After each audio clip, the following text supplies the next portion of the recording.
Norma Bond Strike in this 308.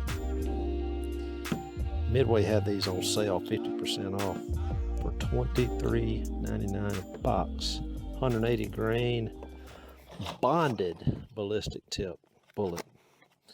It's pretty cool right there. So you could look this stuff up on your own, but I thought I would save you a little handy work. This is from their website, norma-ammunition.com. Follow the Norma Bond Strike. It says, designed for its extreme accuracy and excellent performance on game at all distances, bonded for weight retention and penetration. And therein lies the difference between this particular bullet and the Nosler ballistic tip. The Nosler ballistic tip is not a bonded bullet, meaning that copper jacket and the lead core are not molecularly bonded. Anyone who's shot much game at all with the Nosler ballistic tip, it's a great shooting bullet. Typically shoots very flat. It's boat tail.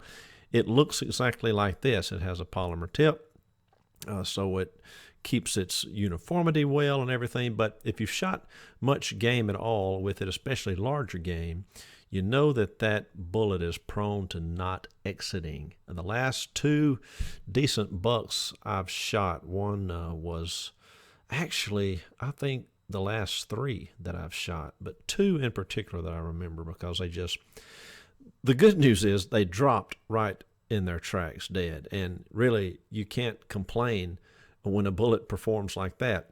But I wondered, what if they had run, because the bullet did not exit and neither one of those bucks bled a drop.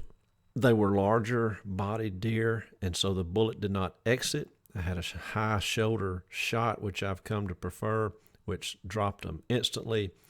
But again, the bullet did not exit the other side. On the inside of those deer, both of them, the chest cavity was just mush. It has the consistency of Jell-O when shot out of a high-powered rifle with Nosler ballistic tip ammo. But that bullet separates, the core of that bullet will typically separate from the jacket. You'll have a lot of fragmenting and that sort of thing. Not a lot of weight retention at all on the bullet because of that.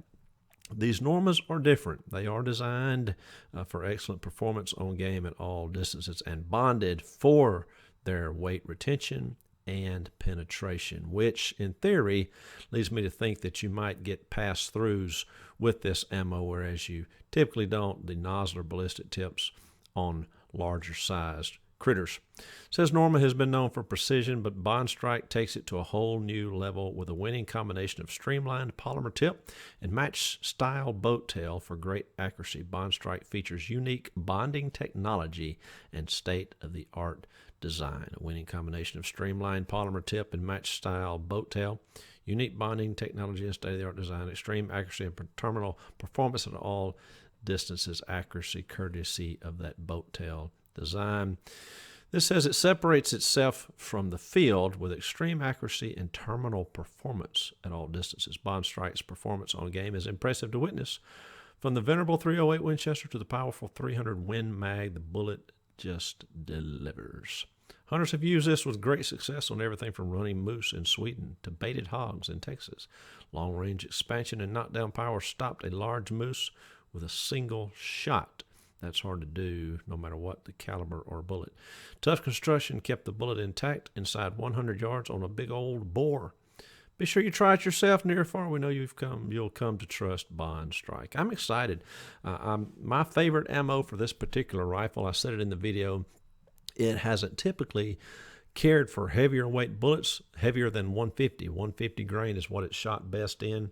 The Hornady Interlock 150 grain spire point is what I settled for when I was getting my Leupold custom turret made for this scope that's on this gun, because I was shooting less than half-inch groups consistently out of this Kimber rifle. And this Kimber rifle really isn't even meant for like match grade precision. It has a paper thin barrel, not paper thin, but thin as far as deer rifles are concerned, because the gun is designed to be lightweight, not to be a heavyweight, sniper rifle. But I can tell you this, it absolutely shoots like a sniper rifle, especially with those 150 grain Hornady interlocks. So that's why I settled on that bullet, and they perform great on game as well.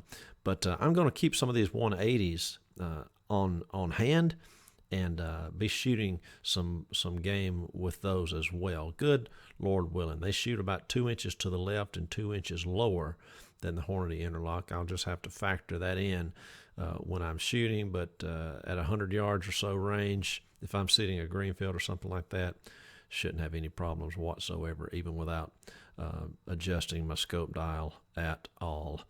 These Norma Bond Strikes are available in 6.5 PRC, 300 Winchester Short Magnum, 300 Remington Ultra Magnum, 308 Winchester, 300 Win Mag, 30-06 Springfield, and the 6.5 Creedmoor. Finally, the 7mm Remington Magnum. Wow, look at that wound cavity right there in that ballistics gel. I'm excited about this. And Norma, they make great ammunition.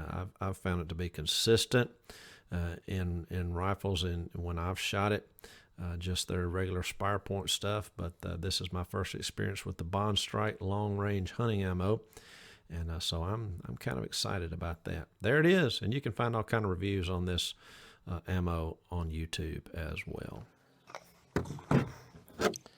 Send 3 of these and see how they do. Of course, I know what shoots best in this rifle.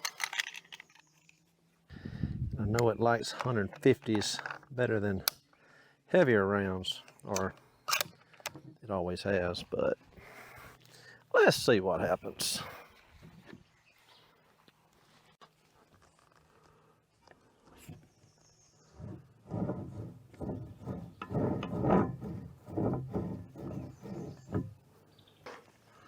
Take that front sling off of there.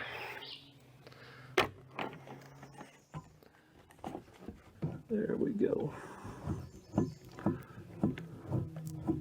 This is a Leupold VX5 HD. I'll slide this back a little bit, actually. Get it off of the swivel stud.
It's a good group.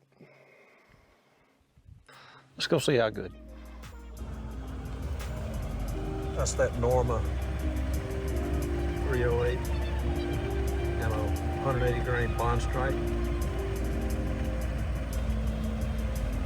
A weight that rifle really doesn't like. I measured it, that's a .708. 0.708 inches. Not bad, I'd say.